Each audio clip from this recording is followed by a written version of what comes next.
Hey guys, it's Core Ross and welcome to the 6 News Roundup. Today we'll round up all the Rainbow Six news over the last week or so. And first we have the brand new balancing patch that has been released on all platforms today, and this brings around the buff for Alibi, the nerf for Frost, buff for Chanka, nerf for Sofia, and the buffs to the slug firing shotguns as well.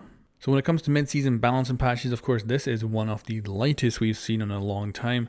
Like, we've got obviously a buff to Alibi getting the 2.x on the slug firing shotgun and the 1.5 on the MX4 Storm, which I cannot wait to use in ranked. I'm looking forward to that. I'm going to do that right after this video. And then we got Frost, who actually loses the 1.5. I've already been playing her with the 1x just to get used to it for the last couple of weeks, because I was always using the 1.5 before. And then the Chanka rework, it's a pity. Chanka just doesn't seem to be in a good place right now, which is his story for the entire length of the game. And I don't know if this is going to make much of a difference. I would love to know in the comments below if you plan to use him more with these changes. But yeah. And then Sofia, I heard a lot of people in my last video about the mid-season balancing suggesting the LMG. So I've been using the LMG to get ready for this patch. And oh my god, that LMG is good. So I have been using that a lot. But I will miss using the assault rifle, but I am totally going to ditch it for the LMG now that I know that it's actually freaking brilliant. So thanks to everyone who suggested that in the comments. Now we've also got the weapon balancing for the slug firing shotguns, which I think we'll have to wait on Rogue 9 to do some tests with them to let us know if that makes any real difference to those slug firing shotguns, but certainly they're going to do nice damage. Now there is a very big downside to this patch, and that is that the barricade exploit that's currently going around is not being fixed, and they're still kind of trying to solve that. Now, of course, from the AMA we found out that the game engine's apparently not a limitation if we go with the, assuming they're completely honest about that. So it's very annoying that something like that seems from obviously the player point of view to be very simple, to not be able to fix that is an absolute pain in the ass. So yeah, that is going to continue to plague the game probably, I would imagine, for at least 2 to 3 weeks before we get another small patch. And if we do, it'll probably be like PC only to begin with. So I'm a bit worried about that for sure. And also the Favela rework is entering the ranked playlist along with the unranked playlist as well. Not looking forward to that. I think it's going to get banned a lot. I'll have to wait and see what happens.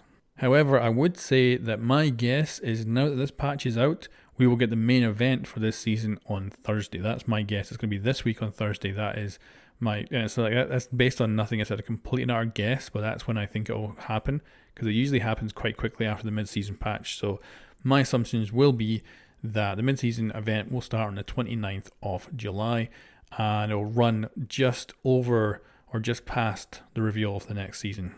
Now, I touched on the AMA a little bit there, and I did a video covering most of the major questions that were answered. I didn't cover everything, otherwise the video would have been like freaking hours long, but it was basically, these are the highlights. Team Deathmatch is coming as a permanent mode in the future. Sounds like it's going to take a while till it shows up. Maybe it will be this year, but I think it's probably next year. I always guess, whenever they announce something, I just think 12 months from now is when it's going to show up.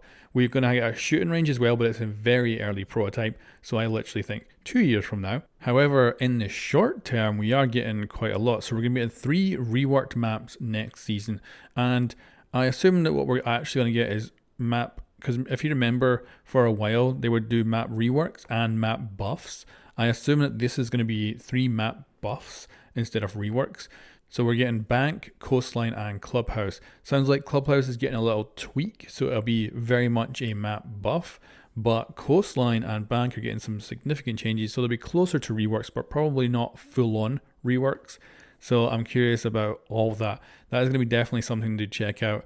And because content creators usually get like a couple of days to check that stuff out, that means we're going to have to break down 3 new maps or 3 reworked maps for this season for the launch. So that's going to be very interesting from my point of view. But also there was something else during the AMA as well, which is very important, and that is a new gun is coming. And they didn't say when, and they weren't supposed to actually include this in the comment, because what it was is obviously everybody, in multiple comments, it would be like 3 or 4 different people replying to the answers in their own specific ways in a single message. So they would all add their own stuff, and then the last person would come along and probably hit, send on it. Someone hit send on one where there was a little note saying that Thorn was going to have a new gun this year. and that is potentially next season's operator. And it would make sense because they have been adding one new gun so far for the last couple of years, and with Zero last year being season 3, with his new gun, good chance season 3 of this year will have a new gun as well. But also it's possible that operator is actually season 4, so we'll have to wait and see. And be noted that Thorn could easily be the internal name for the operator and actually not what the operator is called whenever they decide to release him, whether it's this season or next. Also, the leakers as well. This is curious. I love it when the leakers don't quite know what's happening, because the leakers said it was going to be a defender this season. But that would have been 2 defenders in a row. Now the leakers now say that it's going to be an attacker. So there seems to be confusion when it comes to the leakers as well. And I love that. I love when there's not, when it's, you have to be more speculative, and we don't know exactly what's coming. So it's very cool. And the reveal of the next season is only 3 weeks away now. So I'm looking forward to that a lot. Anyway guys, thank you very much for watching, and I'll catch you next time.